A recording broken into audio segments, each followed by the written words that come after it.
Welcome back, everyone, to episode 30. Yes, 30 of Show and Tell.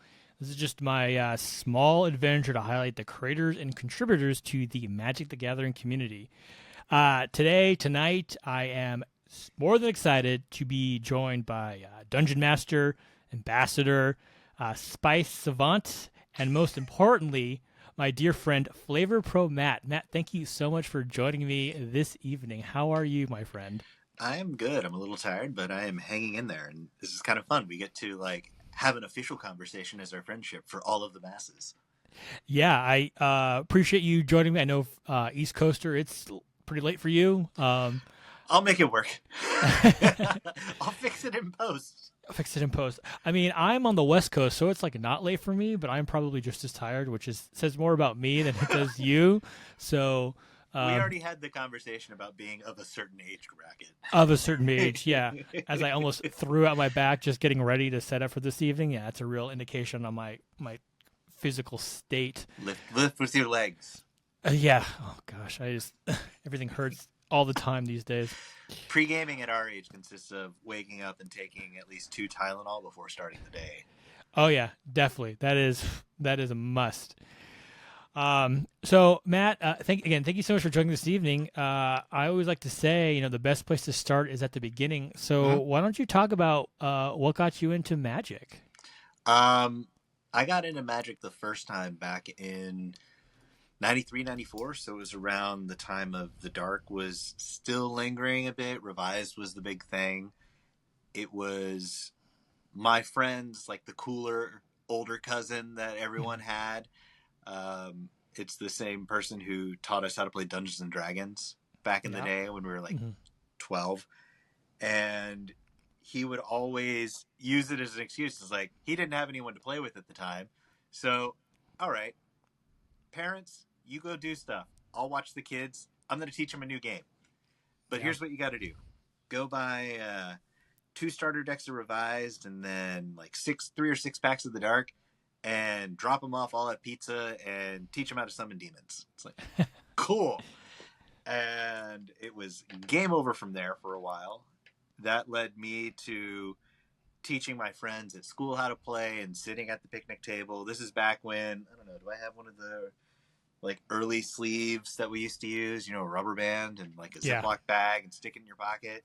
Yep. There weren't guilds. There wasn't anything. We all saved up and bought our first box, which was Ice Age. I think we paid $65 for it. Oh my goodness. $65, $75, something like that, and sat around doling out the packs randomly to just split up based on how much you paid in. And then I quit for 25 years shortly after that. 25. That's a big, I always talk to people, and I think, myself included, people take breaks. They kind of come back. 25 years might be the longest break I've had someone talk to me about from their playing days. Quarter of a century. Yeah. It was wild. I came back for AFR, and it was because my friend Keith, who, funny enough, messaged me yesterday out of the blue. We hadn't talked in a couple months. And he runs a fantastic retro gaming themed bar down in Key West. And so we'd always have a Sunday board game group when we were all living down there. And he'd bring in all the big Kickstarters, RPGs, board games, tabletop skirmish games. And we'd sit and play. And one day he goes, "You used to play Magic, right?" And I'm like, "Yeah, way back in the day." He goes, "There's a D&D set coming out." And I was still really involved doing D&D with my friends. It was a way we stayed in touch around the world. And I said, "All right, I'll look into it and see what's going on." And it's like, "Okay, look up Commander." And I was like, "Oh, okay, is that a set?" Yeah. He's like, "Don't worry about it." And so I looked it up, and I was like, "What's a Planeswalker? What's the stack? Does Mana Burn still exist? And there are how many cards now?" About that point, though, Strixhaven was still out. So it's probably the tail end of that.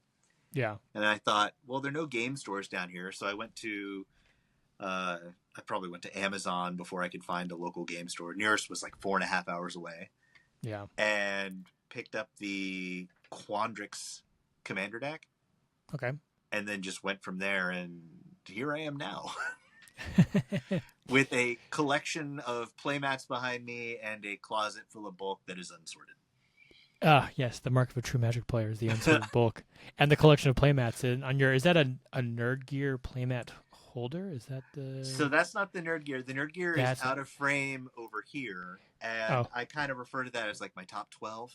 Oh, top 12. Okay, so it's the other, the rest of the mats, the important ones. Those are the rest of the mats behind me, and it's one of the old ones from before Nerd Gear made their own, and they were kind of semi one, and it's like, all right, I'll have to pick out my favorite ones and put them there, and then everything else behind me. Yeah, that's okay. So that's funny. That's a pretty.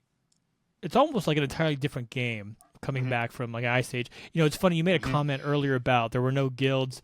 I still have, I don't want to say trouble, but like, you know, when you talk about like blue black, it's like, oh, it's a Dimir deck. Like, I still don't necessarily associate every blue black with that, you know, with the it's like, oh, that's just Dimir. Like, I remember, you know, back in my day when Ravnica first came out, you know, like the guilds were cool, but they've become shorthand for just color pairings. And for me, it's like, it still kind of feels a little weird. It's like, yeah, I mean, I get it, but I still have never really fully bought in with just like, oh, this is a Boros deck or this is a Simic deck. It's like, but like, it's not really, because it's not the guild. I mean, it's the colors of the guild, but is it, I guess. Is it really the theme and the style?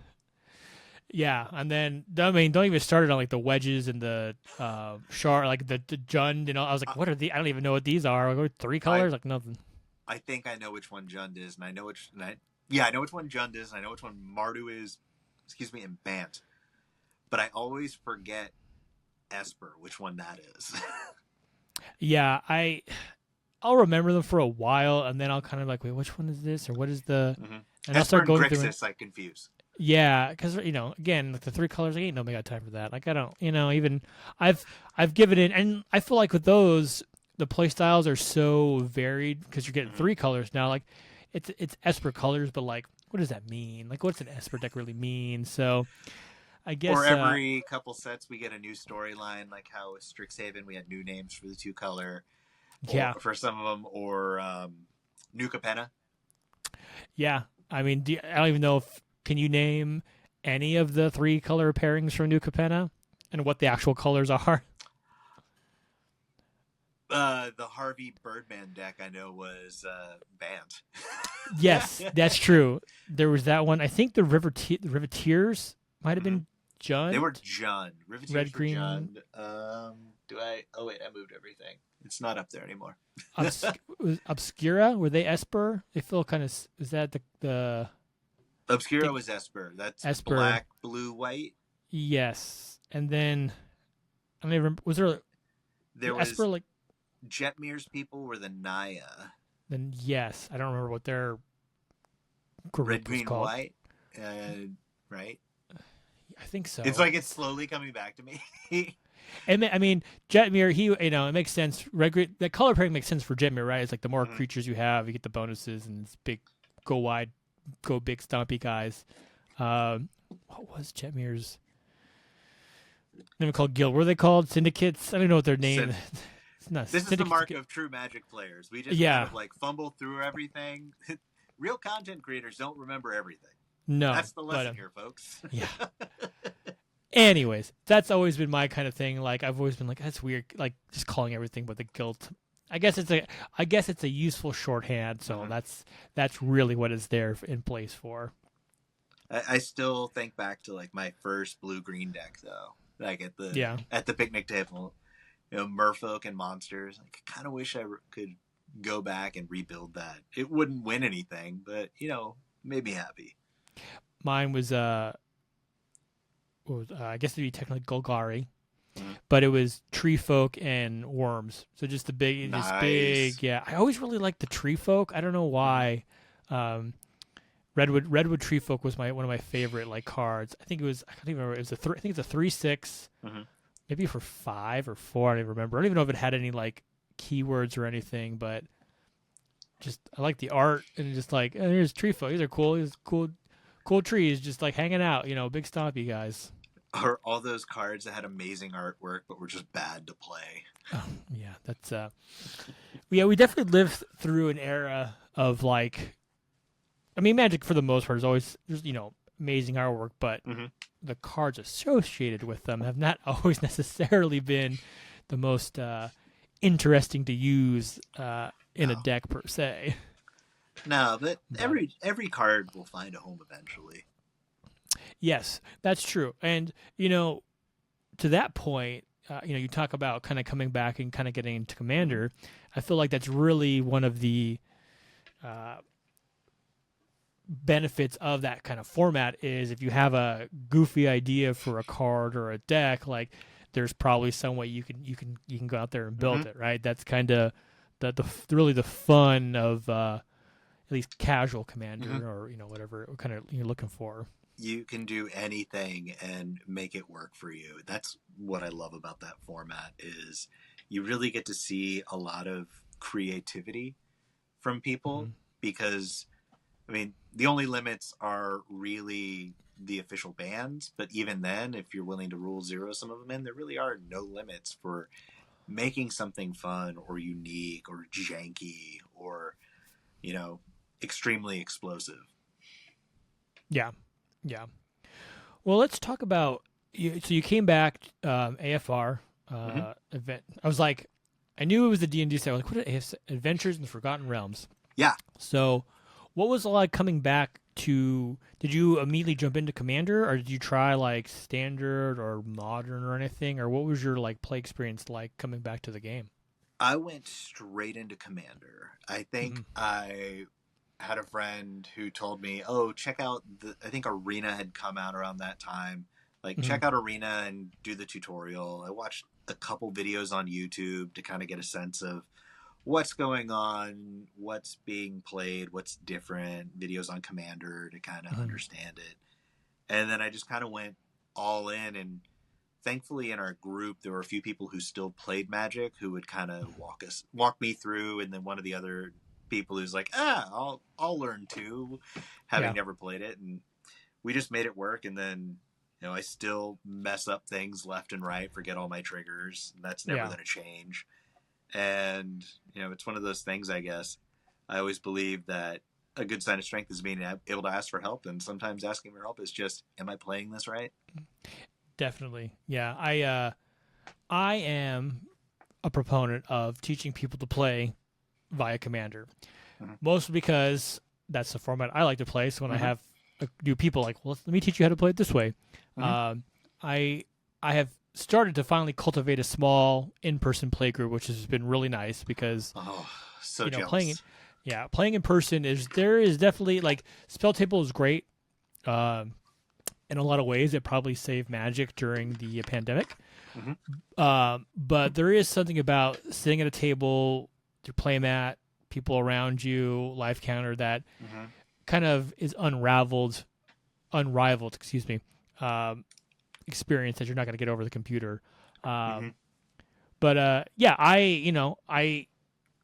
I just have people jump in with Commander because there's just I know a lot of things like there's so much going on, there's other, but Mm-hmm. like you know, considering it's a casual format, it's just a fun way to I think to expose people to a lot of just facets of the game quicker. You know, You you get a um, lot of exposure to the variants, the styles of play, the social aspect of it. It kind of adds a few layers. mhm. And I think it's a good way to bring someone in casually, for sure. Yeah, yeah. Um, I think the fact that there's not necessarily an emphasis on winning is also kind of an mhm. underrated aspect. You're Wait, playing wait, one wait, on wait, one. wait, wait. You're supposed to win? No, I don't. You're not supposed to win Commander. You're not supposed to want to win Uh, Commander. That's yeah, okay. just yeah, I no, was worried there for a second. I have a very high loss rate, and yeah, I don't want to change my current strategy. yeah. No, you don't try to win Commander. Sometimes someone wins by accident, and you go, "Oh, okay, well, that was fun. Let's do it again." That's But that's that's me. With the one random time one of my decks will go off. Matt, you won. I did? Yeah. Look, read the card. Uh huh. Now tap that one. Uh huh. Now you win. Sure. You sure about It's the that? most or if I do work in a win condition somehow, it's the most anticlimactic thing ever. Yeah, I. It's interesting building. So I'm building a one of those Templar Knight decks, which is Mm-hmm. like any number. I'm up to I'm trying to get to 30 or 31. I think I'm at 21 now in my possession, and I might have one or two. yeah, I'm I'm gonna try to. It's a Queen Marchesa, and it's gonna be like the Queen Ooh. Marchesa and her knights hunt for holy relics. Because Mm-hmm. I realized, the obvious inclusion is like Thrumming Stone, Mm-hmm. but you know what else is a legendary artifact? The Millennium Calendar, and that You monster. yeah. And you get more counters by untapping stuff. So it's like this perfect synergy. I'm like, oh, this is I might turn it into like a Yu-Gi-Oh themed deck because it's called the Millennium Couch, like that's a fun way to think too. But I'm like, oh, let's see if we can't win via the Millennium Calendar and get however many it's like 250 or whatever the crazy or no, 20, Oh my god. whatever whatever the crazy number is. Do Like, 1 million damage. yeah, exactly. So that's I'm pretty excited to it's one of those things. I'm very excited to finish it. It's probably going to be very linear in terms of like the gameplay, but Mm-hmm. I'm going to Is it gonna steal. make you happy? I think so, and I'm going to That's steal all this that idea, matters. from Deadbeat Scott, who has a Templar Knights deck. Is where he has people who play it, like his friends, whatever. Everyone gets to sign one of the knights. I'm like, oh, that'd be cool to get like 30 signatures on all these knights. So I'm going to That'd be steal. neat. Shout out to fellow photographer Deadbeat Scott. He's got some cool ideas there. So. Oh, that would Uh, be fun to do. yeah, but but like that's kind of the experience you get from commanders, like Mm-hmm. building these kind of you get an idea. I'm like, oh, this would be kind of fun to do, like Mm-hmm. um, that you don't necessarily get in a 1v1 format per se, right? Some So of my stupidest decks have been like me sitting in traffic and then coming up with some really lame joke and going, "Oh, I can make a deck about that." yeah, like your Nia Polar, is that the Oh drop it yeah, like it's my thought? or stop it like it's hot. Thought like it's hot. There you go. Yeah, Drop it that's like good. it's thought is something else. Oh, yes. Thought. Ooh. I'm with it, kids. I know what's up. I know what things are. Well, We're this is good. definitely good. This is getting marked not for children on the YouTube upload screen. Um, There's gonna be so many incorrect searches. that's okay. No one watches my show anyway, so. You got like 3 viewers. Me, Yeah, I got you. me. Yeah, I got my buddy. Shout out to my buddy Daniel at work. He watches and listens. His cousins started teaching him to play, and then before he moved to Arizona, we'd play at lunch at at our office, which was kind of cool. Actually, I ran it. His cousin was at Vegas this past year, and I saw his Oh, fun. cousin. Yeah, so that was kind of cool. So just So that's worlds full colliding. circle. Yeah. So Daniel, I know you're listening. Hopefully things are going well with the new baby, and his wife just had a child. They've been Congrats to yeah, them. a lot of lack of sleep, but I think I think they've got through the first month or so. So I think they're getting a little more rest now. So that's good. But The um, rest never comes. yeah, no, that's true. Uh, anyways, but yeah, and like Commander. So I think you'll probably agree. One of the best parts about Magic is we say it all the time is the gathering, right? Hmm. And it's Commander probably even more so specifically is the community around Commander. And I think like I could imagine like for you kind of coming back to the game, like I feel like you found the community and the community pretty quickly I would say. I mean, I know you kind of came back and you started streaming. So what was like I guess for you, like what was your experience like kind of getting into the world, like getting on we're just gonna say social media and like kind of finding people and kind of getting on streams and like like for you coming for Hmm. someone who obviously you'd play Dungeons and Dragons, but like coming back to Magic, playing this essentially new game, like what was that like to kind of like find this world of like beyond just your kitchen tabletop, as it were. I mean, it was kind of surreal the whole process. It was like the end of the first phase of I guess COVID. So summer 2021 maybe is Okay. when Strixhaven came out in AFR. Yeah, That sounds about right. and I could look it up, but eh, that ain't the same one of those shows. no one's gonna come in and like actually. Actually. So like I was on D&D Twitter a little bit and just kind of like lurking and hanging about. I didn't do any streaming for that because there was plenty in the market, and I really just liked my home game with a bunch of friends scattered around the country. Yeah. And I was kind of shifting over to Magic Twitter around that point in probably end of that summer, and started interacting with people left and right. And I got a message one day from Donnie and Jen, Filthy MTG Casuals, and they said, "Hey, do you want to play a game on Spell Table?" And my response was, "What is Spell Table?" What's still there? And I kind of like cobbled together a camera setup with like, I think I used my phone and a couple books, and we played with, it was an off-stream game, like one weekend. It was Donnie, Jen, and this other random guy named Corey, that TCG guy, before he rebranded, and just had a blast of a time, the four of us. And after that, Corey invited me on his stream at the time. I was like, "Hey, you want to be a guest?" Like, sure. And I ordered a camera and ordered an arm and started from there. And then I met a bunch of other people in the community and made lots of friends. I have a photo somewhere hidden on a bulletin board over to the side, and it's me, Corey, and Beth, Queen of Cardboard. Mm-hmm. And it was Command Fest Richmond in it might have been 2022, or maybe it was the end of the year 2021. And we all rented an Airbnb together, and it was the first time like all of us hanging out together and kind of getting to know each other. And it's like from there, it's like one person after another, meeting them, making a new friend, finding the other creators in the DC area. We met at Vegas. Yeah. The first Vegas, or it was the second 30th anniversary Vegas. Yeah. And then, it keeps going from there. Like, I feel every week I either meet someone new or make a new friend. I never really understood or learned the don't talk to strangers rule as a kid. I was an only child, so it was always me and like my parents' friends. So if I wanted to make friends, I had to get adventurous, which is awkward because most people don't realize I am a raging introvert. It's funny because you are very like reserved. I would say you're shy. I'm very shy. I always joke I'm a very extroverted introvert.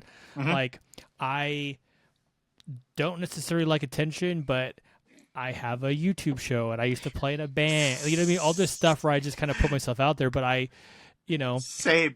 Yeah, it's like this weird experience, but and I always joke, like, I can remember back many moons ago when the internet was new and like AOL Instant Messenger first kind of came about, and I remember my parents like, don't talk to strangers online, don't talk to people you don't know.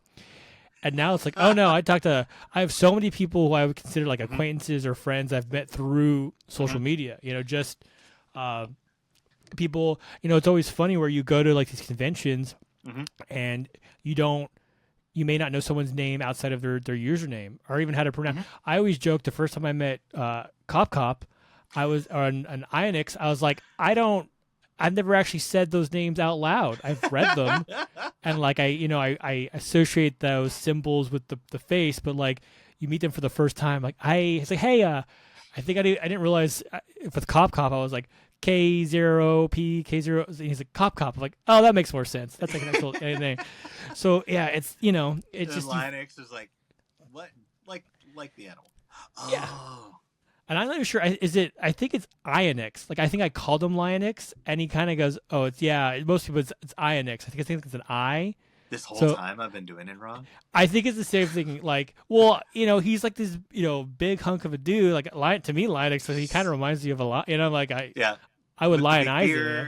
Yeah, like, but super nice. I mean, like, He and his wife are two of the kindest people. Oh, I met him. Made sure, like, again, like you like meet these people and they kind of like, sometimes you have a rapport, sometimes it's just like, yeah, I follow your stuff, and it's always like this like experience. And even like you and I, like, we had chatted a little bit on Twitter, and I think actually the first live stream I've ever was on your friend Drafanat. I think it was her, you, me, and I think it was Zabricus actually, and it was and so we kind of whatever. But then I met you in Vegas a little bit, and we kind of hung out, and we just randomly ended up like in a group together one night walking around. So and then we watched the Wooden Wisdom show, and like I think we kind of were just like talking about music and stuff, and we're like, yeah, we have a lot in common, and just the vibes just matched, like we were kind of like, well, we're not, we're a little older, we're not gonna like dance, we're here just to watch. We're just here to chill, wait for them to spin something from our childhood. Yeah, exactly. I mean, before our childhood, because we're not that old. Yeah, no, exactly. But yeah, but like after that, like I went home, I was like, oh, like I have like a real. This is gonna sound weird, but like no, I have a real friend. A real friend, like yeah, and it's like you have these experiences where you meet these people, like no, like yeah, it's like we talk all the time, you know what I mean? We talk almost every day, and it's just like wow, who would have thought that not just a game, but a game with someone who lives literally on the other side of the country, like, and I get to see you like once a year in person, but it's just like what a weird time to be alive. It really is. Like, you think back to when the internet was really coming around and kind of getting really prevalent in like communication in like say the early 2000s, and there was still that stigma. Like, if you met someone online and went on a date, you'd like your first date, you'd kind of coordinate, okay, what's our story for when we have to tell people how we met. Yeah. And it's like, because we can't say we met on the internet, and now it's just everywhere, and it's like, it's okay. The whole internet friends are real friends sort of thing. I mean, within reason, but yeah. Well, I think with, for better or worse, like with the advent of social media, like they put themselves out there a lot more. So it's different where you're like at an AOL chat room and it's just like someone's name and you're like versus now where it's like, oh well, like here's their Instagram and they're posting pictures of this, so you get a little bit more of an insight. But it's definitely like a weird sleuth. Yes, exactly. Sleuth through. So, but yeah, so Donnie and Jen and Corey, all three of them, great. But yeah, the Filthy Casuals, it's been almost I think 2 or 3 years since I had them on, which for me feels wild that I've been doing this. Excuse me, that long as well. Like, where's the time go? 30 episodes. 30 episodes. You know what? There's a stat that like most podcasts don't get past like 3, so smash that number. It's like now I'm wondering, like I can't even remember how many we've done on our show. I think we're at 30 something too. I think you're probably pretty close because we talked about this because we've actually been trying to coordinate this for a little bit, but life and work, and kids, but that's the most important thing, I think, and it's something Nat and I always talk about with people we've met, like either a meet and greet or just in passing. It's like we aren't gonna we try to do weekly. We're not gonna do weekly. We both have full-time careers that take up our time. We both have wild commutes, and then family and all the stuff on the outside. And I think that's like the best lesson I could really give to anyone. Just kind of like thought is like, you know what, try to make it. But if you miss one, it's okay. Yeah. You'll have your core fans. Like, try not to focus on the numbers. Just focus on having fun. And the moment you lose sight of the enjoyment and it stops being fun, then that's when you need to reassess. Yeah.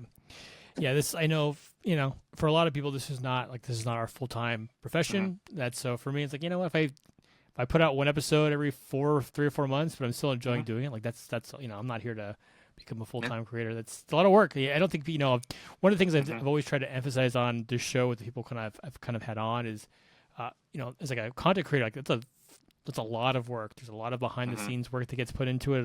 It's not just hitting go live on your Streamlabs and hopping on Twitch or whatever. So there's so many little things that you pick up along the way and you figure out. I edit our show, and if you listen to our early episodes, they're rough.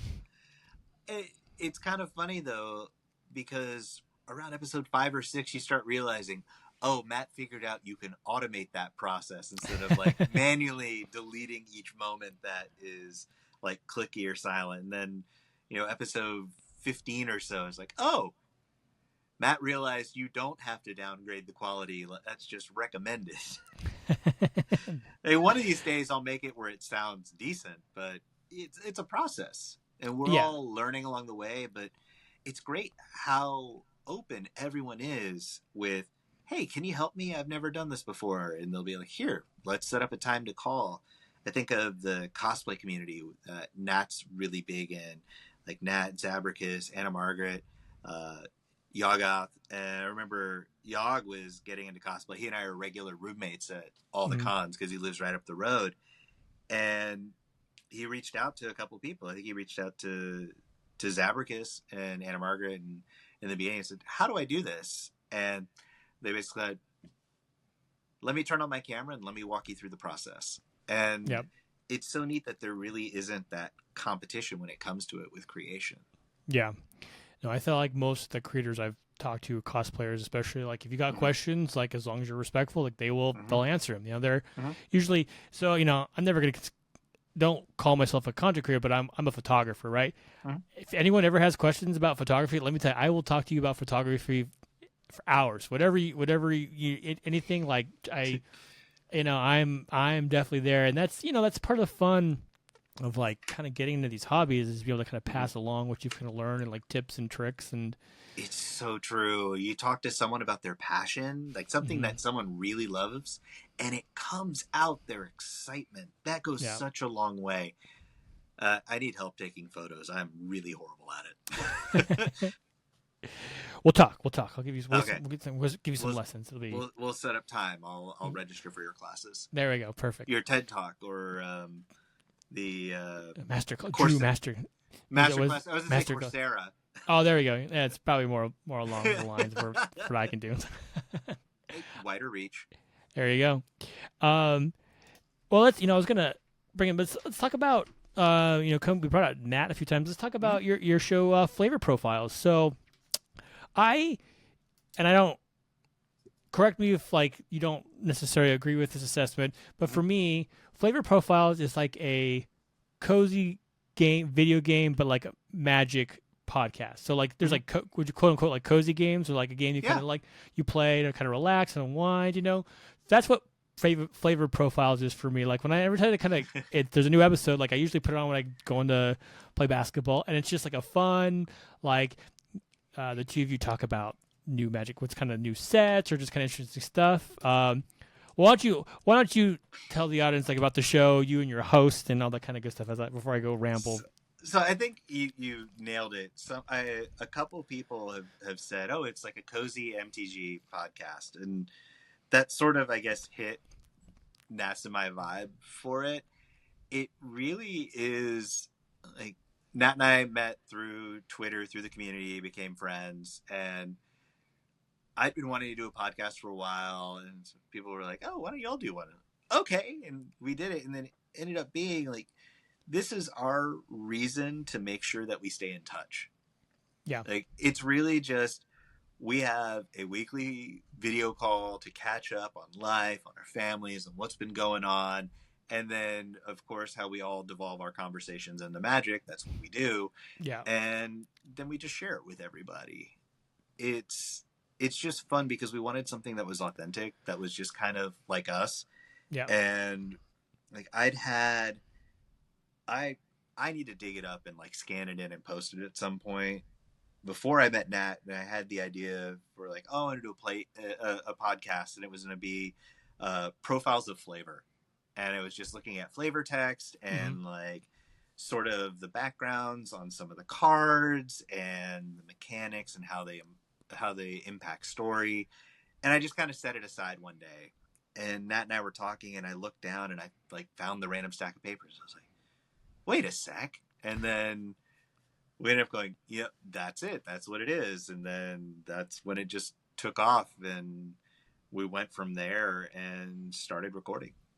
And we wanted to have it like a short form was our big rule. Yeah. Because like you think about D&D podcasts, like I love a good live play, and especially when my commute is awful some days and I can get through a full episode, I'll love that.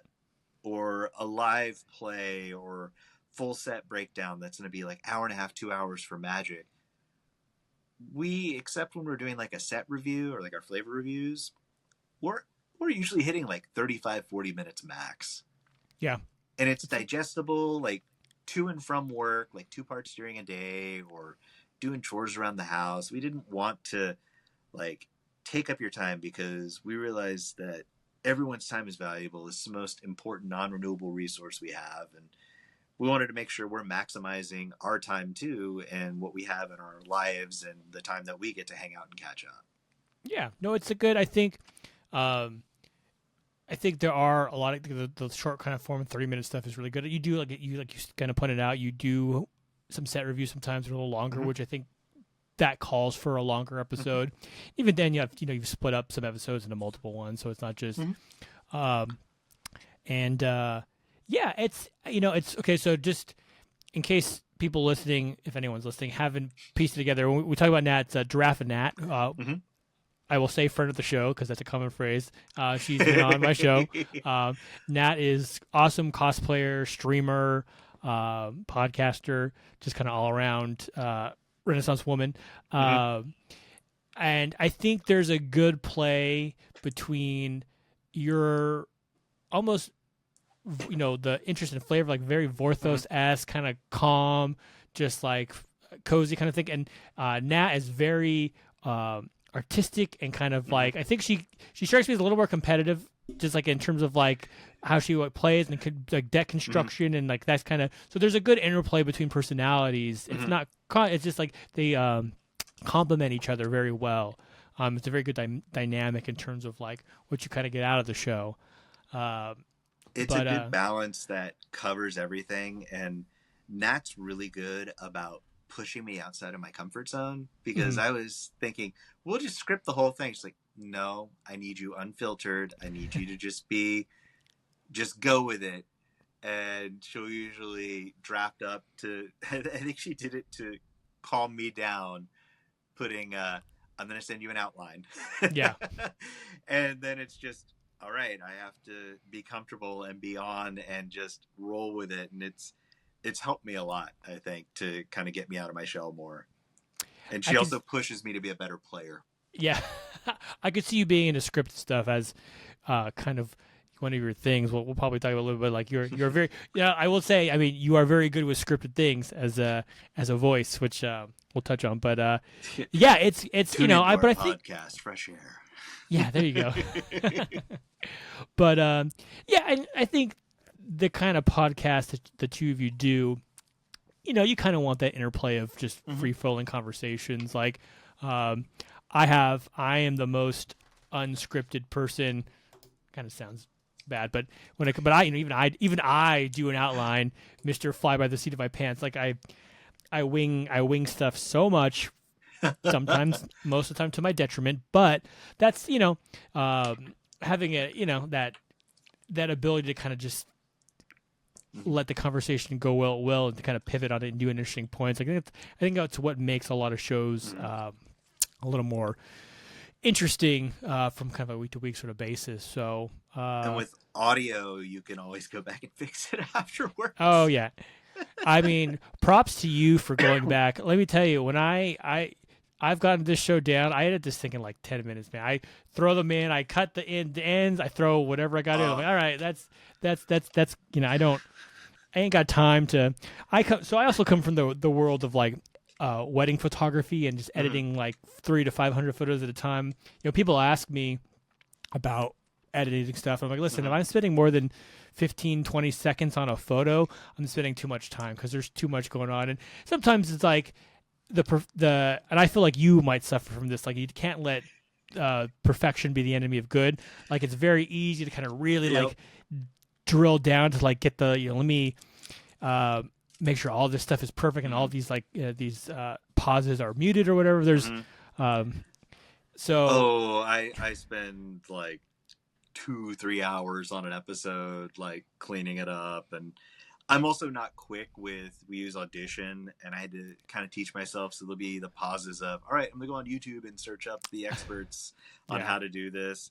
I always love perfect is the enemy of good's one of my favorite quotes. And then I always say, perfect's not the goal, better is. Yeah, that's a good one. And let me tell you, as someone who, if I'm not your number one fan, I'm coming for that title. No, I think you still have it. Yes. There's one person who would kind of like come close, and it's a non-Magic friend of mine. Oh, really? Who's like, I'll listen to your podcast. Like, thanks, Hannah, you're the best. That's funny. That's what when I play on streams, I throw it into like my non-Magic friends in our Discord. I'm like, hey, I'm playing on the stream. Everyone's bored tonight. But sometimes you know what I will say. My friends sometimes they'll jump in and they'll just throw out subs to people. So I'm like, all right, yeah, it's have me on your stream. I guess I'm get you some subs. It's pretty funny. But start a hype train. I should do that. I don't really like advertise it too much. Yeah, with like my work life or anything. Like 1 or 2 people know in my office, and it's because I kind of sussed out over time, like they were former Magic players. Yeah. And so I use it as a means to like, you want to play again. You need a hobby. And like, I need a hobby that doesn't cost money. Oh yeah, well that is not this hobby. That is not this hobby at all. But luckily, all my friends, they're all like gamers, so there's like it's so it's adjacent to like kind of what they do. Sometimes a lot of them they'll be working and like close enough, throw something on in the background. But that's yeah, what I usually do. Yeah, that's part of the fun, and like it's nice, be able to support your friends who are into kind of nerdy stuff or creative projects, right? So that's always a good way to go. So, but yeah, what was I saying? Oh yeah, number one fan. But yeah, from episode 1 to episode whatever 30 whatever you're at now, it's like being able to like experience just listening from where you guys started to where you're now. Even just Nat got a new microphone at one point. And let me tell you, it's like, oh wow, you can definitely hear the difference. And it's like, and it's not that the original app was like whatever, like you work with what you have, right? And but like it's great to see like, oh yeah, no, they're working the progress and just like the flow, and you kind of get a feel for how like the show kind of works and what you're trying to do. And I just like seeing my friends do cool stuff. Like that's for me, I think that's been the best part. We kind of touched on like the community, and I always talk about, for me, the biggest emphasis in this show is the importance of community, and just like being able to support friends and do stuff and like see people succeed and trying to be able to be helpful when when you can. Like that's been one of the most refreshing things I found about being friends with all these Magic players. It's the efforts people go to help out. I love celebrating a friend's victory. That brings me so much joy on like a ton of levels. Like I don't often tweet, I guess. Like on occasion I'll like be like, oh, I have something profound. It's usually just, hey, congrats, heck yeah, I love it. Like I wish there was a way to really show that excitement in there. Yeah. Well, I mean, I see. I mean, like I said, I can usually tell when you get home from work because that's usually you have like a train of like, oh yeah, that's probably see this, and like, but that's like finally getting time to catch up. Yeah, catch up on the day. Yeah, so and not everyone's perpetually online like I am, but no, it's I mean that's part of the nice part about befriending these people and like kind of being involved with this kind of world, right? Bioinformatter. Oh yeah, the greatest hype man in all of Magic. Would refer to my like catching up on the day from being at work as the matining. The matining. It's like the matining is occurring, and it's like everyone's getting a like and a congrats, and there's something's going on, and like you mentioned how people will come out of the woodwork to help you out, and like shout out to the Heroes Blade podcast to Cole and Empress Quinn, because when I was having tech issues, like they both reached out and said, how can we help? Cole offered to take a couple test listens to a few of our files and even like see if he could fix one of our audio issues when we had a really rough glitch with the recording software we were using. Like again, we've said it several times in this episode, both of us, that everyone will come out and help you because everyone wants you to succeed. Yeah. Or as Donnie and Jen would say, what is it? Boats all rise in the tide, or A rising tide lifts all shift is that's the one. Yeah. Mhm. I think it's a good, I talk about that. It's funny because that's that ethos, or that, gosh, my wife, the English professor, I always go, ethos, pathos, logos, the path, is it the path, that pathos, I think it's pathos. Is do you sense the cringe happening like a few rooms over? Yeah, she go, knows that you're messing it up. And I always do, but I think it's I think it's pathos. The pathos behind that statement is like, yeah, like we all are in this together. Like there's always there's enough views to go around. There's enough subscriptions to go around. It's like it's not a zero sum sort of theory. So and I think most people take that to heart, which has been very nice to see. So they joke with me at work that my view of people is that I lump them all into I's and we's. Yeah, and there are a lot of we's in the gathering. Yes. There certainly are, which is why it's so great. You know what I mean? That's why it's been such a awesome experience to kind of find, and just to like find such a welcoming community, as someone who's kind of bounced around between like artistic endeavors and just like, it's been nothing I ever would have imagined possible, so. Yeah. It's like you talk about in life, everyone talks about their found family and whatnot. It's really Magic helped me for it. And Magic opened up so many doors for me to experiences, opportunities, meeting new people, making new friends, and really kind of, in a way, reclaiming who I am and who I was, and renewing things I loved that I'd walked away from for whatever reason, and realizing I didn't need to. You're probably like me, where we kind of grew up in a time where, like, being nerdy was not cool, right? No, not at all. Not in the slightest. Not a fun time to be. And now, like, being nerdy is like mainstream. Like Star Wars is mainstream. Magic is, card games are kind of like on the mainstream. So was it weird when you realized like it was okay? I still don't. I think for me, one of the biggest moments was like they reissued. I think the first time I saw. They had Hot Topic started carrying like Star Wars merchandise, like shirts and stuff.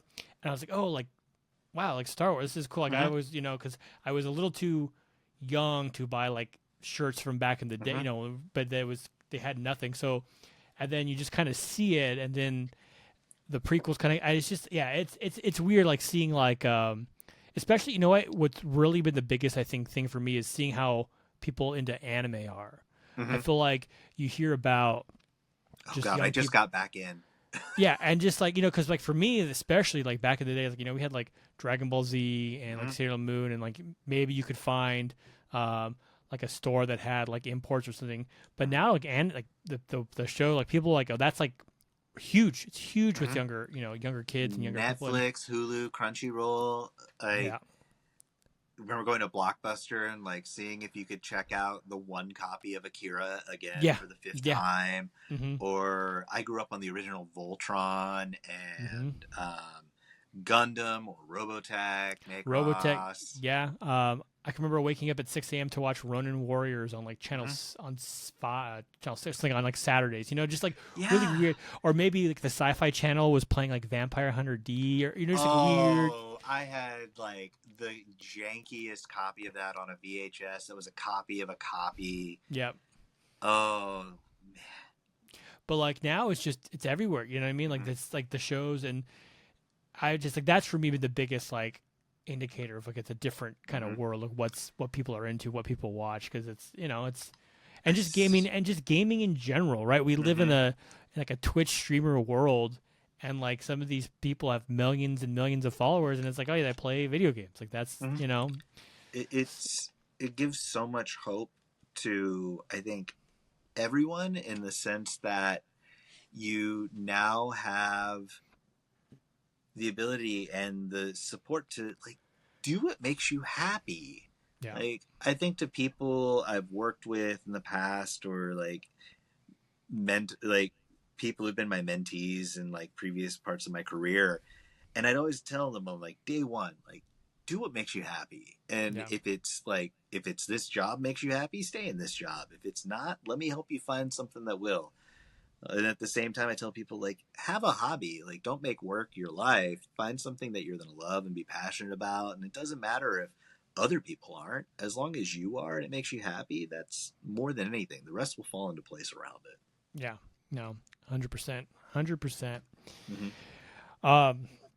Well, with that, I kind of want to pivot a little bit because I think this kind of goes a little bit hand in hand. But obviously, in between playing Magic, I think you were pretty into Dungeons and Dragons. Is that pretty? Oh yeah, definitely. Can we pause for 1 second? I want to run and grab like a spare battery. Yes. For Yes. those who Go. don't know, I've had issues with my computer, so I'm doing this from my phone, and I'm every once in a while you see my eyes kind of like glance up a little bit. I'm checking my battery, and I'm like, how did it get so low? So I just want to go grab a portable real fast. Yep. And No problem. You're good. Yep. And we're back. Technical issues. Not a stranger to the show, so no problemo there. But it's on my end, not on yours. For now, we'll see. I'm sure I'll have something pop up because I always do. So we were about to talk about Dungeons and Dragons. Mm-hmm. Some people may not realize that before you were Flavor Pro Matt, you were Southernmost DM, correct? Mm-hmm. Is that? Yep, that was me. Okay, so first question, Southernmost DM, is that because the party, is it everyone always goes south? Is that like a D&D trope? No, at the time I was living in Key West when I came up with that. Key West is the southernmost point, and I was kind of like racking my brain and had no idea what I wanted to do. And I can't remember what I tried at first, and then it just went with, all right, why don't I just try this? And it was available. So I said, all right. And then after a while, I was thinking, I want to kind of change it. I'm leaving Key West, only there for a little bit. And I was at that point, people started knowing me by that name. So it's like, crap, I'm stuck with it and I don't want to be. And I finally kept saying, I'm going to rebrand, and eventually did one day. And hopefully, this isn't a surprise to people listening. Like, oh my God, that was you? Like, what? How did that happen? Like, yeah, one day I came back from, it was MagicCon Chicago this year. And one night I was sitting there and I had, like, on the flight back, I went through my phone and I was like typing out different ideas of what it could be. I came up with Flavor Pro Matte because I couldn't do Flavor Profiles Matte. It was too long. Mm-hmm. I needed something that worked on every platform. Yeah. And then I sat down on my computer and I opened up a tab for everything and I had them all on the name change. And then I just went one by one, approve, approve, approve, approve, approve.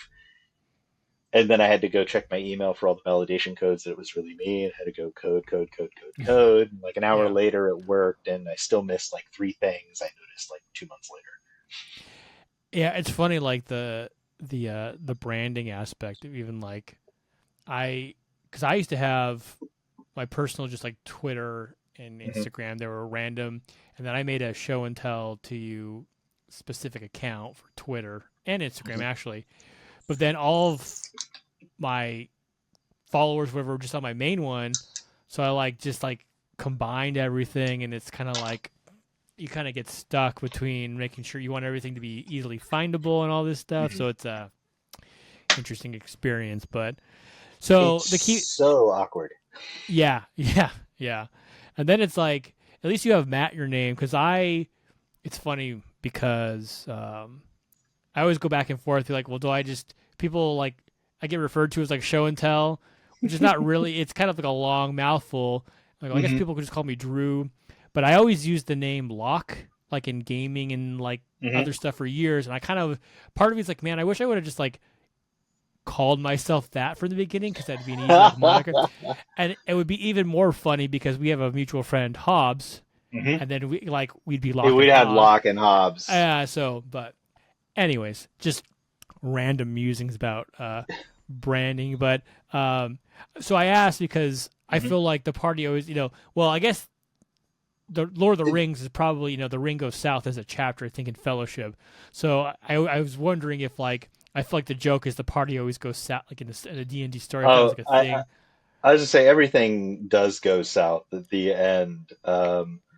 True. Is it the Alexandrian who's part of D&D Twitter and does these amazing kind of breakdowns and remixes of some of the major D&D modules to kind of look at them critically of like what's overpowered, what maybe mechanically is worth trying, and kind of offer some suggestions. But he wrote a great book on being a better DM that came out last year.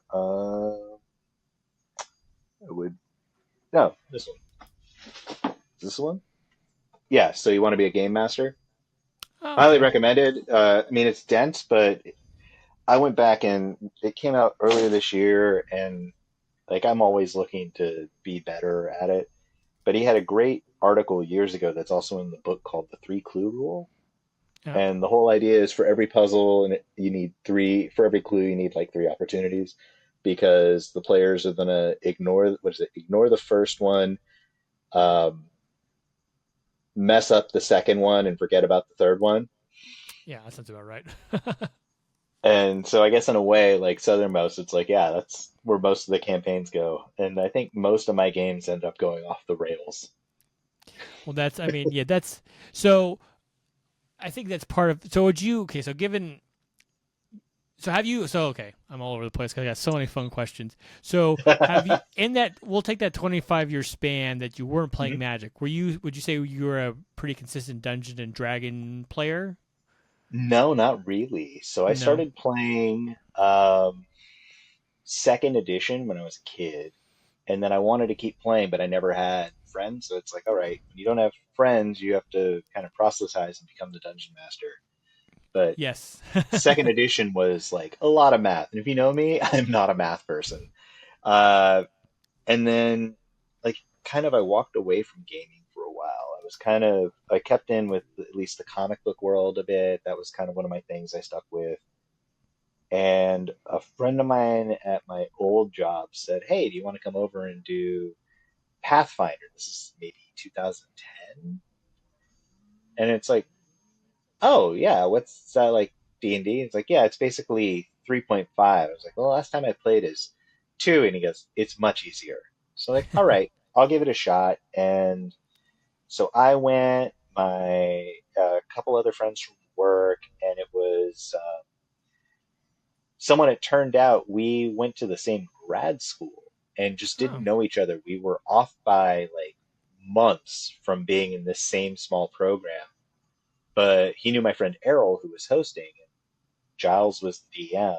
And so started playing Pathfinder for a while, off and on for a few years. And then moved away and had a friend from work who we were chatting online. He goes, "You used to play D&D, right?" And I was like, "Yeah."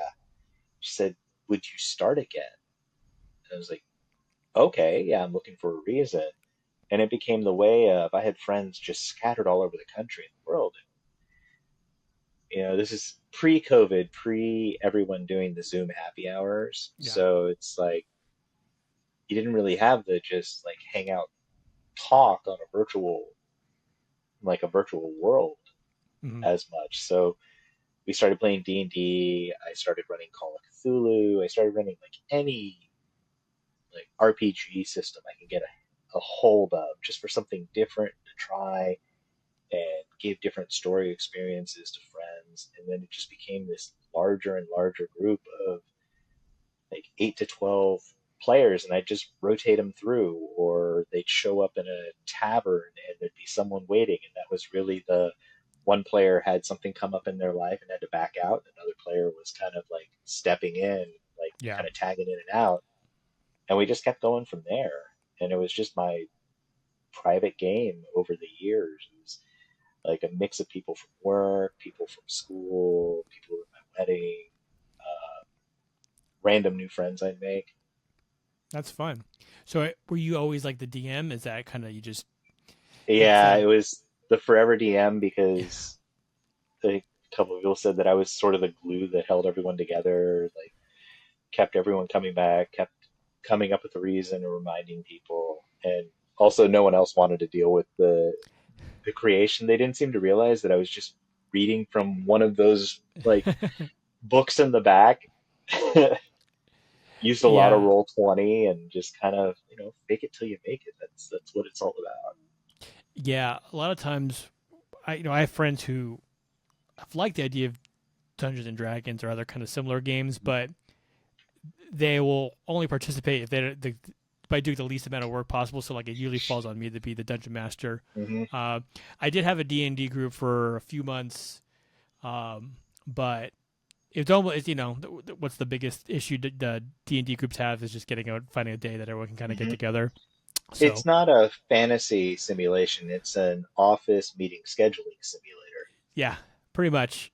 So we've kind of fallen off, but I like to play a version using what's called the Space Kings system, Hmm. which my buddy Kevin, who's been on the show, actually created.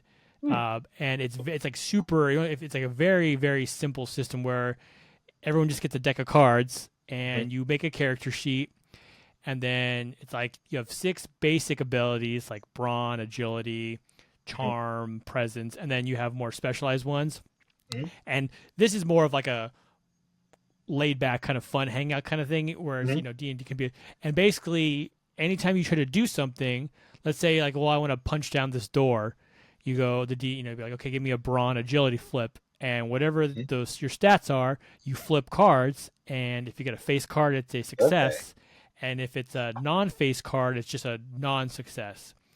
But the fun is if you hit a joker, Hmm. that's a critical, like it's a fail. So then the DM's role is to kind of do something kind of silly. It's kind of a more fun, jokey, um, Oh, I like that real. though. It's a really great system. I'm Hmm. a big proponent of it. Like I said, Kevin Cole, he's been on the show. Consider him a friend. Like I really think people, if they want kind of something a little different than D&D, they want the kind of role Hmm. playing experience. It's a very role play, I think, focused game. Hmm. But like the actual like doing stuff is it's not super intense with like a bunch of different dice and everything like that. Hmm. So um, It I don't saves know. you I've been time. It's consistent. Yeah, exactly, and it's really like it's really fun, and like if you're into like improv, and it's kind of supposed to be kind of silly, and like you create kind of like outlandish characters. So Hmm. I don't know. I'm kicking around maybe next year, seeing if there's a magic world one that people might be interested for, just kind of doing some like one shots or rotating people in and out of. So we'll have to see. We'll have to see. As to say, pick up the Art of series of books that James Wyatt did because they give you all the background and lore of so many of the different planes to Yeah, just set that's you up. that's actually probably I might need to talk to you about after, because that might be having the basis. So because that's the one thing I need is another YouTube podcast to do. But We if all need more. I mean, we have our D&D game that we run on flavor profiles that we're open to start I was back gonna up say, in yeah, the year. you've done a Ravnica based one, right? Hmm. I just Seasons of Ravnica, is that my close? Or Seasons of Change. Seasons of Change, that's right. Okay. Um, yeah, how did that kind of come about? What was the did you guys like, let's try to do a D&D kind of camp? What was the Nat messaged me and said, I want to do D&D on the stream or on the show. And I said, okay. And she goes, and I want to co-DM it. I was like, perfect. I've been dying to do that. Uh, and so we did it. And I had an idea for a story for a campaign set in Ravnica over 4 seasons. And it took place in the beginning of the War of the Spark, basically when all it opened in all of the chaos has already been going on with flashbacks, uh-huh. and then builds up to something a little bit bigger. So it starts very constrained. Everyone is locked in a house, trapped by a kind of a wall of runes spell, Okay. while the elder spell has been cast and Bolus is there. The Citadel is destroyed. The Hall of the Guild Pack, all of the undead and the armies from Amonkhet have already like crossed the planar bridge, and someone is slowly trying to kill everyone inside the house. So it's like a little Agatha Christie to it. All right. And I was like, here's my idea. It's like I have if you want it set in magic, like here, there's this one. I had one I've always wanted to do is do a campaign set in Zendikar, Okay. and Yeah. that's still one I'd love to do. Uh, I had an idea for one set partially in Ixalan that was going to tie into Spelljammer a bit, so Okay. Yeah. space vampires Yeah. and the vampire conquistadors, but add like an interstellar kind of angle. And that said, no, let's do this one. I was like, okay, that was easy. Yeah. There you go. It was already outlined, and we just fill in the blanks. We made all the NPCs for it. We split up the characters, and we have an outline for every episode that we kind of pass back and forth and mark off. Okay, who's going to run this section? Who's going to run that? Kind of alternate that way. That way, someone's kind of running the games and the mechanics, another person's handling some of the main NPCs at that point. And Yeah. in the same philosophy we have for the show, we never go over 2 hours Hmm. for an episode because that gives time for the guests, which is easier to find 2 hours to kill. And that includes the Yeah. setup and tech setup. So usually like an hour and a half. We had one episode, I think the second or third episode, they almost did a speed run on it with getting to where the natural stopping point was, and it was like a 15-minute episode. I'm like, we're just gonna end there, and they're like, if that's okay, they're like, actually, that's great. I have things I can do tonight still. Yeah. Like, all right, perfect. Then my job here is done. As long as everyone had fun, right? Mhm. I feel like how often does a adventuring party go fat? Right? It's usually like, Mhm. can you guys just look around that other corner and just Mhm. see, just open that door? Maybe that's where you want to go. And it works better, I think, in a stream environment to have something that's a little smaller and more digestible. Because if you're playing in person, you're already there. You've made the time to be together and maybe do a true one shot of, all Yeah. right, we're going to spend 4 hours. We all block the time off. We all drove over here. With streaming, you can really do it in a more serialized fashion, kind of like an old mystery story or something that's dropping a new chapter every week in the paper. Yeah. You can really pull it out, and it's not that you're dragging it out super long. You're just making it a little more digestible. Yeah. Well, that's fun. Definitely recommend checking out that. That's on the same, just your same feed as Mhm. Flavor Profiles, correct? It's the same feed. The audio is still available for it, and we just mix it in with everything on Apple and Spotify. Through Spotify, you get access to the podcast through a few other services. I think Amazon has it on their podcast tool, Hmm. and then we put them up on YouTube as well, which is just the Flavor Profile YouTube. And then for streaming, we just use an ads page Yeah. because it's easy, it's already established, and Yeah, for sure. we don't have I'll to definitely balance around. link. I'll definitely link all that below, for sure. But yeah, I mean, so even aside from D&D, I know we've kind of talked about too. You're very into just the tabletop gaming world. I I believe. love board games and just Yeah. games in general, which is weird because I'm an only child. So even as a kid, I love board games, and I'd always ask for like the really like in depth, the really involved, or like cool design ones for Christmas, and then I'd have no one to play with. Yeah. So it's either I modify the rules to play with myself, or just pour over them and just kind of like run through the game. We But are we are very much living in a golden age of tabletop board mhm. games. I think. I believe time is. I have no idea of concept of time, but Gen Con was somewhat recently. Is that, or how long ago was Gen Gen Con Con? was not Gen. Was it? Gen Con was in August, What did you and wait? I What went to did you? PAX. I did PAX. PAX Okay. Unplugged, which was 2 weeks ago. Okay. And you bought a bunch of games there, right? Is that, did I imagine that? Too many games? Yeah, You about had too like many a, games. I have okay. a great idea for a video I want to do to like go through what I picked up. I just Yeah. haven't had the time, and also I need to finish cleaning the office to make a space for it to work. Yeah. One day, hopefully One before day. the end of the year. But yeah, Yeah. I spent way too much money on board games, and what's great now with the explosion. I mean, I don't want to say board games like went away. It's like people say, "Oh, vinyl's making a comeback." Like vinyl was always there. You just Yeah. didn't look for it. And board games were kind of the same. They were always there. It's just along with being a nerd being cool, like everything came back. And we're seeing an explosion too of games that are incorporating a single player Yeah. function for Hmm. them.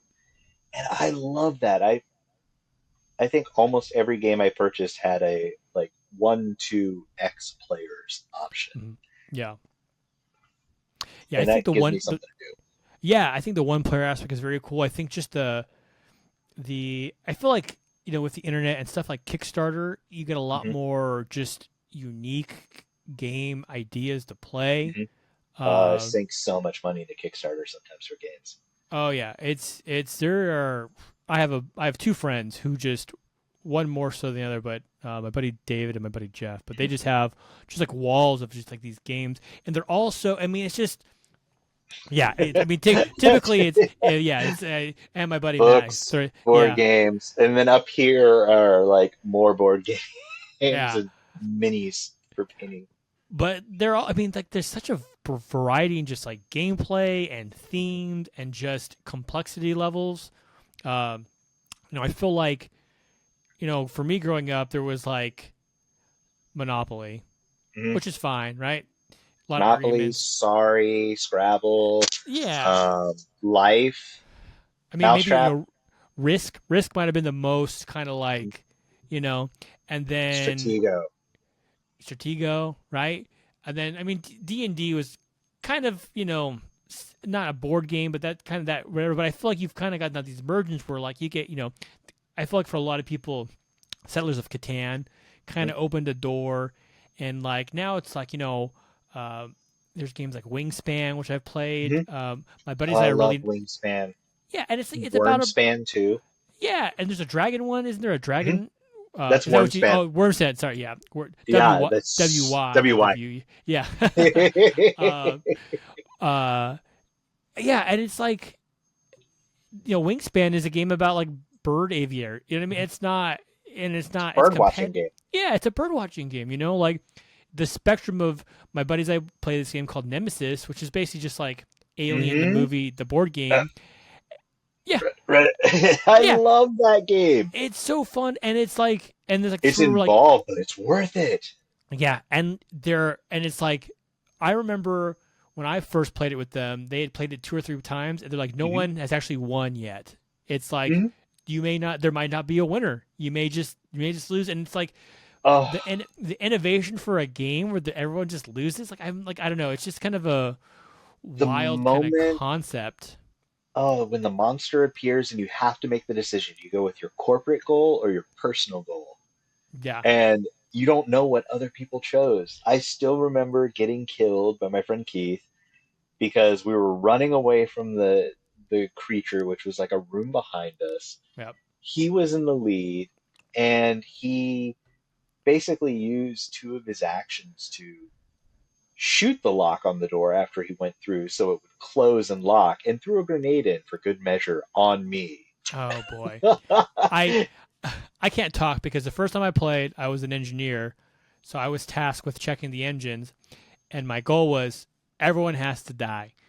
Mhm. So I went through, I broke all the engines. I told my friends, nope, they're all fixed.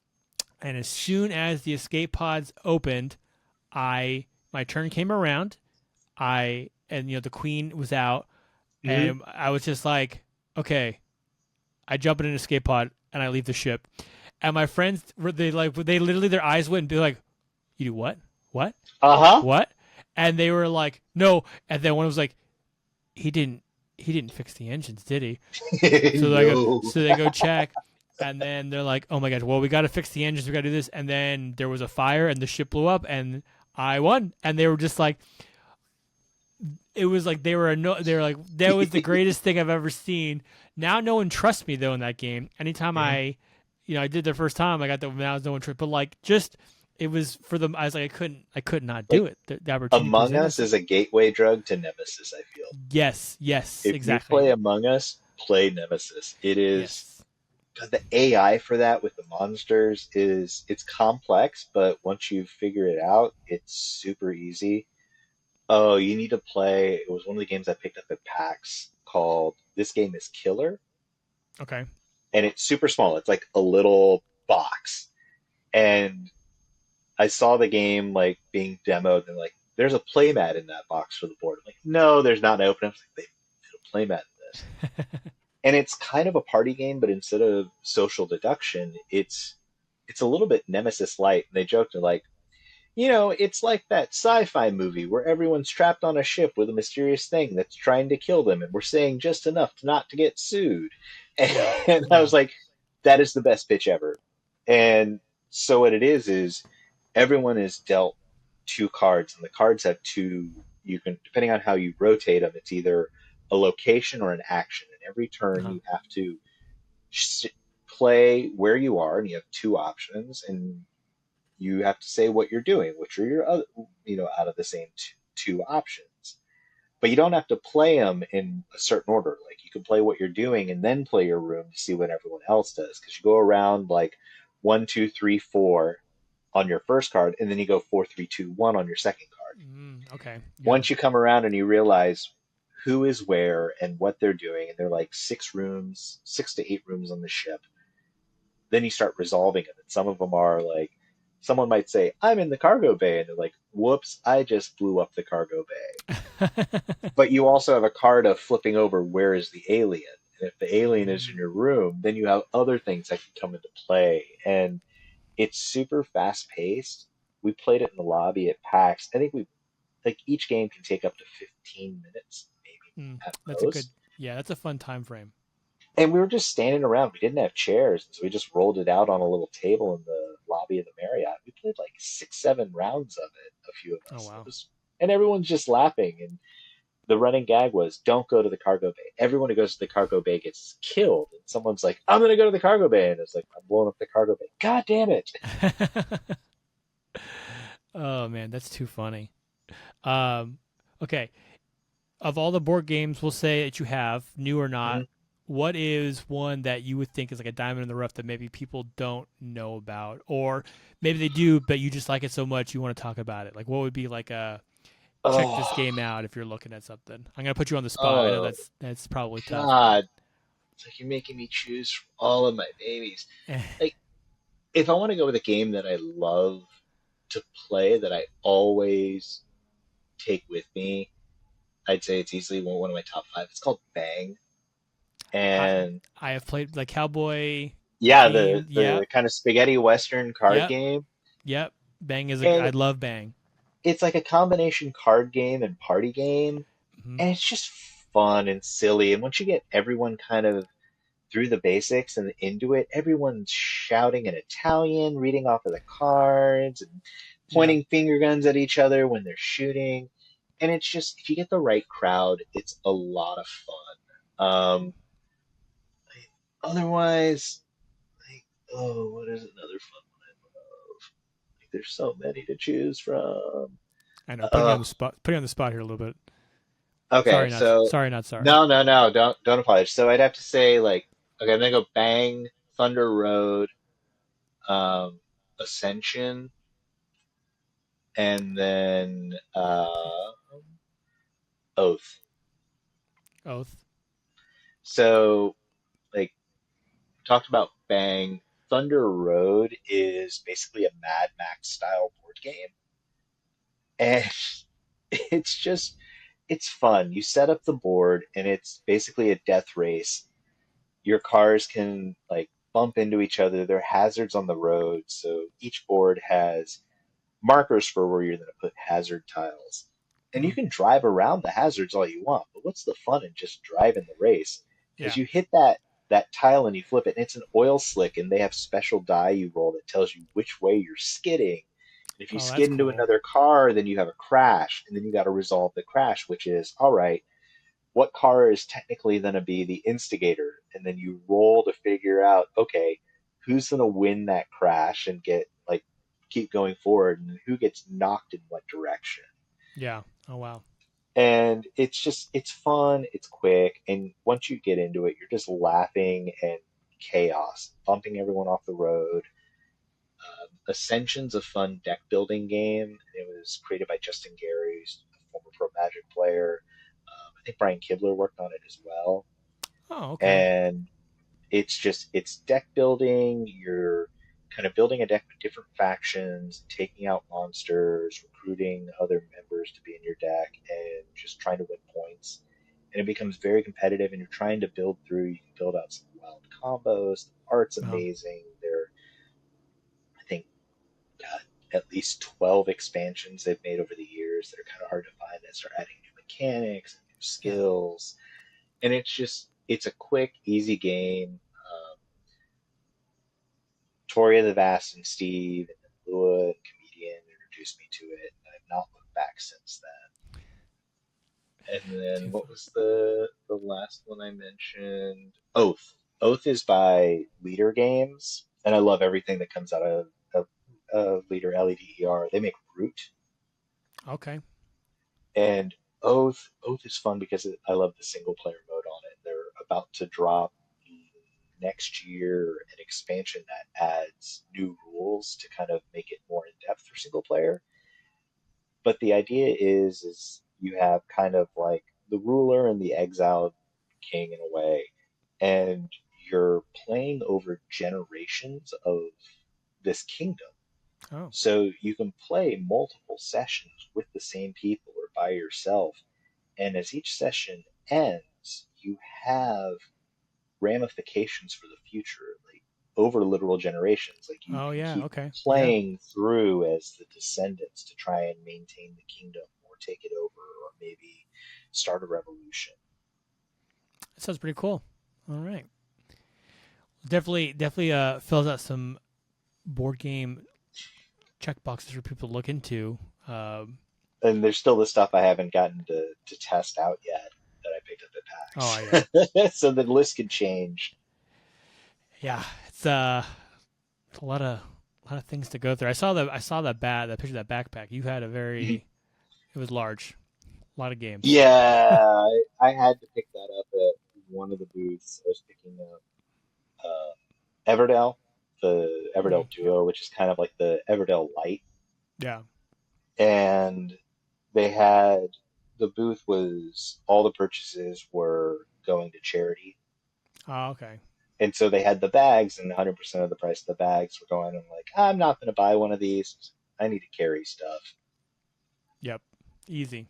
Done. Those things are really comfortable, Oh, that's. I mean, that makes a difference. That makes though. a big difference carrying a bunch of stuff when it's comfortable. Oh, yeah. Comfortability. Yeah. Especially with board games because they're all bulky and Square, awkwardly shaped. Like they're not. weird. Yeah. Then you get the one rectangle that doesn't quite fit, and you have to repack the whole thing. And then the bag, because the game itself, it's like Tetris. Yeah. Tetris. Bagtris. Hmm. Yes. I don't. Anyways, that's funny. So, um, I don't want to keep you too much late. I know it's getting late for you, but I wanted to talk about because other than being, dungeon master, tabletop enthusiast, uh, Hmm. Podjo host, you were a Magic the Gathering ambassador for the Hmm. latest Foundation set, which first off is awesome. I was very happy for you. Thank you. Um, I'm still like shocked from the whole thing, to be honest. I'm not. I mean, you're a great representative of the game, so I just work here, I just work here. and Yeah, not I'm. even much. uh, so there's probably a lot we can talk about in terms of the ambassador, but really, all what I wanted to talk to you about specifically, because you had what I thought was one of the coolest uh, content series that I've seen in a while was your interviews with Magic artists. Mhm. As someone who appreciates kind of more the aesthetic side of Magic, and just like the kind of behind the scenes kind of look when you kind of, especially with like creators or whatever. Mhm. I just wanted to, what was there like?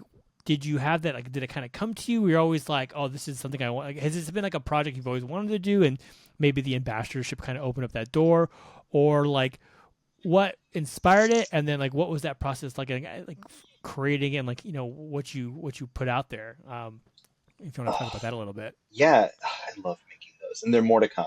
Oh, Uh, good. we were hope hoping to have more coming out in the series during the main run of Foundations, but holidays were around that time, Yeah. conventions, travel, so some of the scheduling didn't work out, but I've got at least two more coming up over probably at the beginning of the new year with Christmas happening next week and New Year's. And the first few were focused on people who had cards in Foundations, and I'm gonna Hmm. expand it out to just other Magic artists. Yeah. Try and focus on new artists, their first cards, kind of what their stories are. And the idea came around because I believe that everyone has a story, no matter who they are. And going back to how we're talking about, like, we don't like talking about ourselves or hearing ourselves, which is ironic because we're talking about ourselves right now. I know. But just as like introverts, there's so many people out there with interesting stories. And I was talking with Vorthos Mike, who I absolutely love. He's our first guest on Flavor Profiles, our only guest so far. More guests to come too. Great episode, by And the way. I loved that episode. I was aware of Vorthos Mike, but ever since I heard him on your show, I've been seeking him out more in different kind of uh, podcasts and just like it's yeah. love Mike. It just known associate, one of the greatest people in the world. Just kind, Yeah. and he cares about art, and he cares about the artists and getting them out. And I kind of pitched him on the idea as like, so I have an idea. Like, I want to tell these artists stories. Like, some of them have their first card now, or maybe they have an interesting story.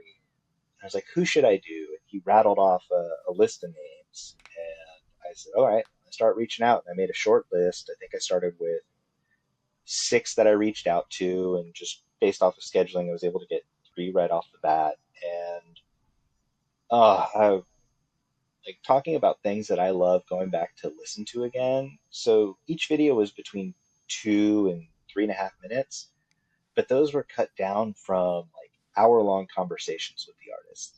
Oh, I can imagine. And I was super impressed at because I was like, "There's no way you only spoke with these people for 5-10 minutes." So just I, every little clip, it was a master class in short form content. Like that's how I saw it. It was just like I think you managed to find like to distill down these conversations in a way that I think just really captured the essence of like the artist and the art and magic and the flavor. Like that was I think why for me why it struck me so well. Is like this is like perfect. Like the for like a little 2 minute like thing, like a 2 minute hitter, because there's so much like we get hit with so many like Instagram reels, TikToks for like mm, these little short form things, but no, it was just the perfect amount of like, yeah, it was, I wanted to capture the magic of yeah, it. And like I kind of tried to do that, and part of it started with the preview card I did, trying to hit on the nostalgia uh, of magic and the card and playing mono green elves, and then just kind of take that forward. And one of the main decisions I said when I was going to do those is I didn't want my voice in it anywhere. So it was only going to be them. They were going to be the story because every time we play Magic, we see all the hard work they did. We see their art. We all have our favorites, the people we know, but just because it's like one of the top or one of the most popular or my favorite doesn't mean everyone at the table knows who they are. And I'm always curious about people. Well, I never learned don't talk to strangers. And I've always had these great little interactions with artists at shows, and it's just been like, how was your trip? How are your kids? Like, what's been going on in your life? And talking to them as a person, and maybe like, oh wait, I took up a lot of your time. Let me buy an artist print at the proof at the same time. But yeah. some of those little conversations have just to me meant so much, and like, it was an absolute joy talking with them. The first one I did was Carly Mazur, and like talk about just a happy individual who and like it was wow. It's like going through and having those conversations. You end up making friends Yeah, through it. Um, like I am so excited to do more of those, and I hope more people say yes. me too. a few things. Funny that you didn't want your voice in any of them because your voice is amazing, and anytime you can narrate something. Um, but it's 2 points I just kind of hit me is like, one, I feel like we take for granted the magic art so often, right? It's so easy that these little cards, and when you see some of these works that the artists do, like it's like, no, these are impressive works of Huge. art. Like, they're big and they're like detailed, Mhm. and sometimes we're just like, oh yeah, here's my you know my fanatic Ronus, like whatever, like Mhm. good card, like cool. Yeah. But it's like you really like look at the detail of these pictures, and it's like, man, like there's it's incredible. It's like sometimes it's just incredible what we have there. I mean, I Uh, just like it's the first thing I could grab, but an Emrakul from MHC, but the detail in every little tentacle and tendril in there. yeah, I mean that's not a flex right there. Like my $2 card versus your. No, I'm just I kidding. But I yeah. I, I bought myself like I had a long day pack the other day when I Oh had yeah, to run by, and it was like that was in it. I was like, okay, so it's just right yeah. there. But yeah, we take for granted, and then the fact that the artists they're just normal people. You know what I mean? Like sometimes it's so easy to put these creators or artists or whatever on a pedestal, and it's like, I've been uh, I was at Command Fest LA, and it was who did I got you the signed token. uh, Oh, it was Jarrell Threat. yeah, he was just chilling. He's Such a gem. yeah, and we sat and we chatted, and like these they're just it's just, I think for me, as someone, as like especially as a photographer who feels like he has zero talent, when you see, yeah, there you go, those are nice, got Yeah, good taste. you um, do. uh, but yeah, someone who feels like they have no talent, to see these people who create these like amazing works of art, I'm just like, sometimes I'm in awe. But then you just like talk to them about stuff like, oh yeah, what's up? How's it going? Like, oh yeah, that's cool, Mhm. right? And it's just so, again, why I think I was so in awe of like your series. It was just like to distill down into like a 2 minute little clip, this person's joy about creating art. Like for me, always hits me pretty deep. So that's highly recommend. Again, I'll find links to wherever they are. But like if you're listening, if you haven't seen them, please seek out Matt's foundation. They're on my YouTube page. There we go. And I think if you go to Bluesky, I think you'll be able to find them on there. I want to say I put links. Yeah, I did drill on the second Yeah. one, and if you haven't gone through and seen his YouTube page, he does time lapse videos of a lot of his paintings.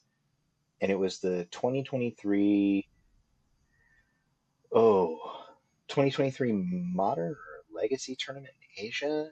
The Mhm. 2023 they did three new Black Lotus cards, like I think Asia, Europe, and North American tournaments for Oh the wow. prize.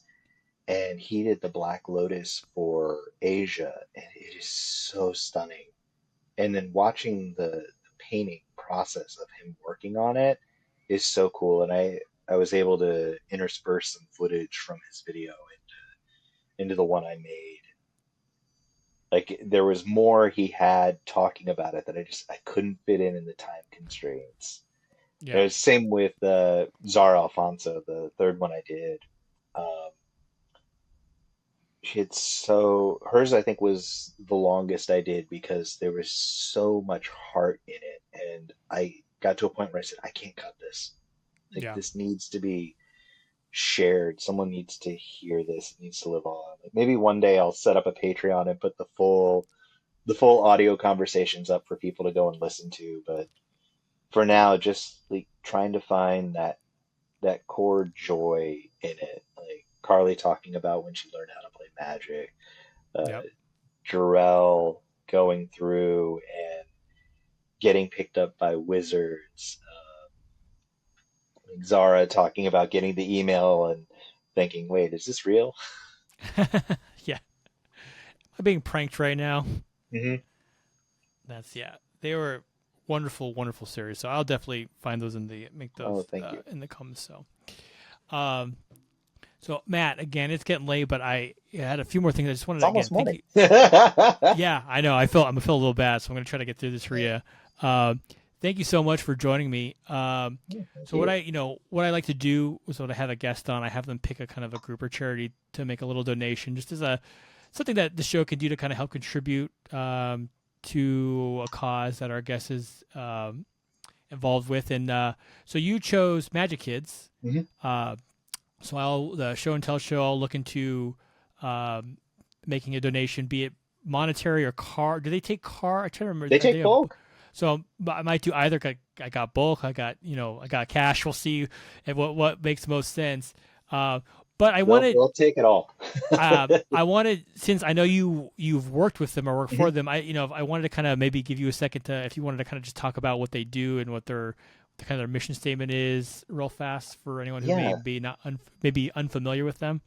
So MagiKids is a wonderful nonprofit, and their goal is to, I mean, in a way, it's get magic into schools. Mhm. So they provide the tools and the materials for people to start after school clubs. And it doesn't have to be at a school. Like, you don't have to be a parent. You may be a parent adjacent, or have a niece or a nephew or a friend who's a teacher. Be a teacher yourself. We had people who ran game stores who wanted to start sort of learn to play and get help from Magic Kids. We had a nurse who worked in a children's ward who Oh wow. came to speak to us in Vegas and say, "Hey, how can I get something?" And all it is you go online and you fill out a form. And Magic Kids will send you cards. They will send you a curriculum for instruction. You get sleeves, deck boxes, play mats, and it's not just you sign up, you get one box. They're going to keep coming back to support you. They're going to keep providing more. They're going to give you updates as your programs expand. They're going to help you expand too. They have support from WotC. Hasbro has supported them. They just did a big drive and shipped out I forget the exact number, but a large amount of kits around the country. They're in all 50 states. They've sent boxes, I want to say. There's a great map that we have that shows everywhere in the country and kind of like a heat map of where boxes have been sent. And it is far reaching and it's free. Yeah. And if you're at shows and you see Magic Kids, if you've been doing a draft and you just want to get rid of your bulk, don't leave it on a table. Drop it off at Magic Kids. At most shows, they will accept it. You don't have to just give them uncommons and commons. You can give them rares and mythics. You can give them money cards. And what they do with those is we'll sort through the cards and we'll pull out things that are worth a couple bucks or more. And those will go into sales for Magic Kids, where all of the money goes right back into the program. Yeah. It's definitely a great way to get kids into playing. Hmm. And I would suspect, like, it's not necessarily the playing that's the point, right? Hmm. It's the community building, it's the gathering, that's really what the Giving core of the game. kids a place to go after school, Yeah. because so many like after school programs, they fill up fast. They're few and far between. They're Yep. expensive. After school clubs in a lot of places are going to be the best opportunity to give kids a place to go and hang out and be themselves. And teaching magic can help out in so many ways at all levels. It helps with math. It helps with reading. We have an 8-year-old. He was curious, so I started teaching him when he was about 6, 7. We used it to talk about basic counting and basic reading. And as you grow older, the game kind of grows with you in all the levels. You learn about resource management. You learn about understanding the information that's available to you. You understand communicating with other players. There's a lot of good and positive that comes out of this.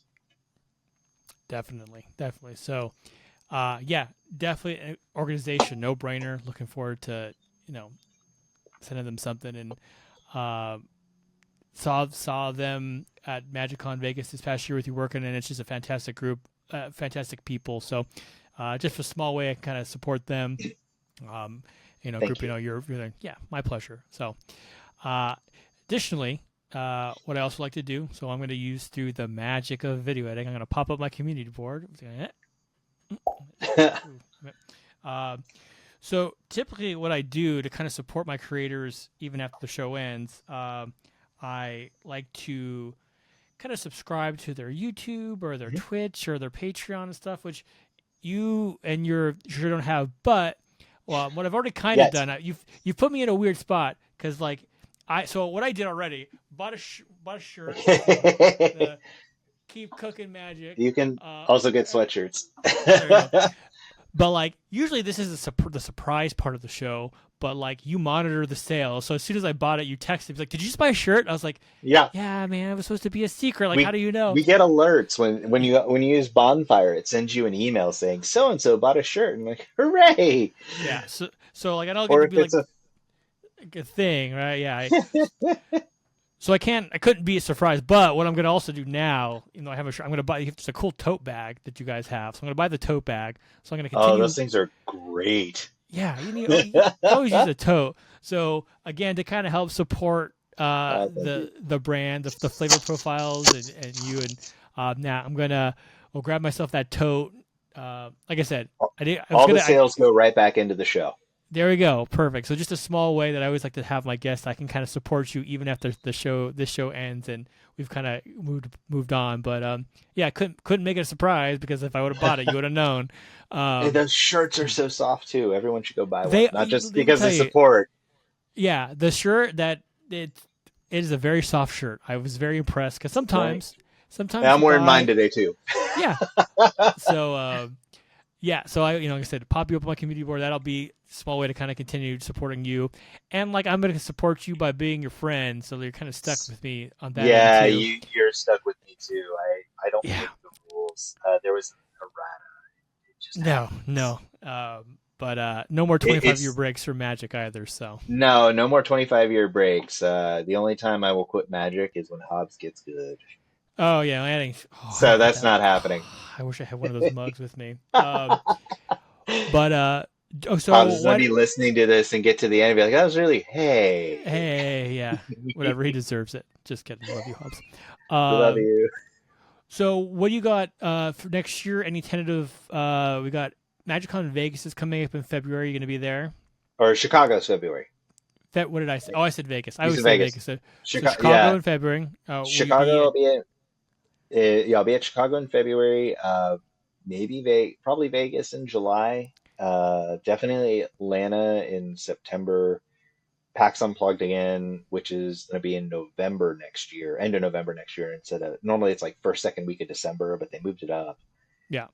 What else? I haven't seen anything driving really. I try to hit things on the East Coast between like Philly and Richmond if something pops up.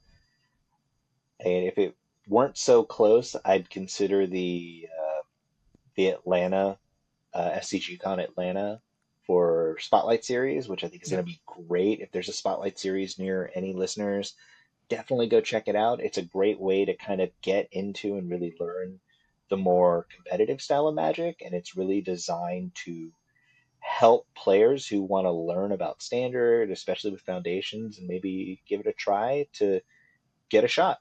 And there you go. If you're not brand new and you're a seasoned competitive player, it's also a great place to be. I think Atlanta has a couple Pro Tour invites for Aether Drift at it. Sounds good. Where can people find you? I'm found pretty much everywhere as Flavor Pro Matt. Instagram, Bluesky, Twitter, YouTube. I believe it's Flavor Pro Matt as well. I'll link all your stuff below too. That's pretty. Yeah, we'll make. I have a Linktree that should be up to date. If not, I'll go fix that tonight. And then you can find Flavor Profiles on Spotify, Apple, and everywhere your favorite podcasts are served.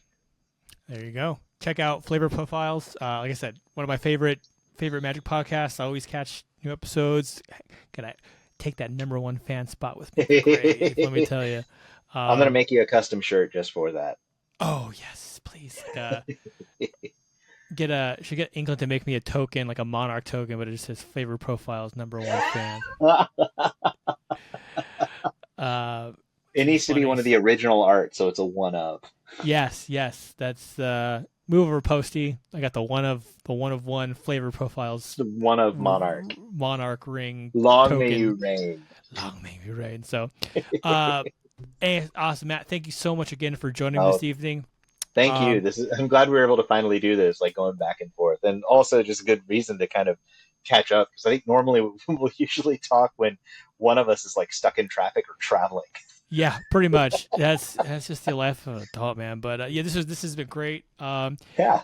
If you're listening and you've enjoyed yourself, maybe give a little follow, a little subscribe Mhm. button on the. Don't go to Like don't. if I point this way or this way, like and subscribe, Yeah, or maybe is I it don't. above me?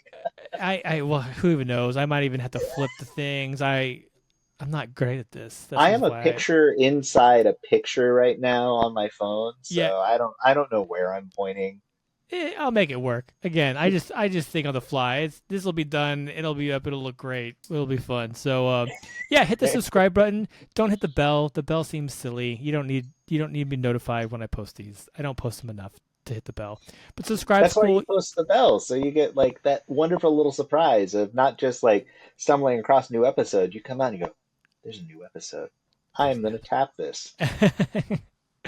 no. um, but you can find me everywhere at Show and Tell to you, the number 2U. That's another thing about my name. I feel like I always have to point out that it's 2U. It's like a casting cost. I thought it was so clever. 2U, right? It's like the casting cost, It's good. but if I feel like I have to say 2U, people would be like TO. It's like no, it's the 2U, the number. Yeah. Blue Sky, TikTok for haikus, Instagram. Oh, follow the haikus. They're so good. Haikus are fun, and then technically still on Twitter, but that place is dying, so I don't really. I poke back in every now and again just to kind of see, but it's definitely Blue Mhm. Sky is nice, TikTok is nice, but yeah, we'll wrap this up again. Matt, thank you so much for Oh, thank you so joining much, Drew. me, and like I said, check out Matt everywhere, and then we'll catch you next time And check out Drew everywhere too. if you want. You should. Bye.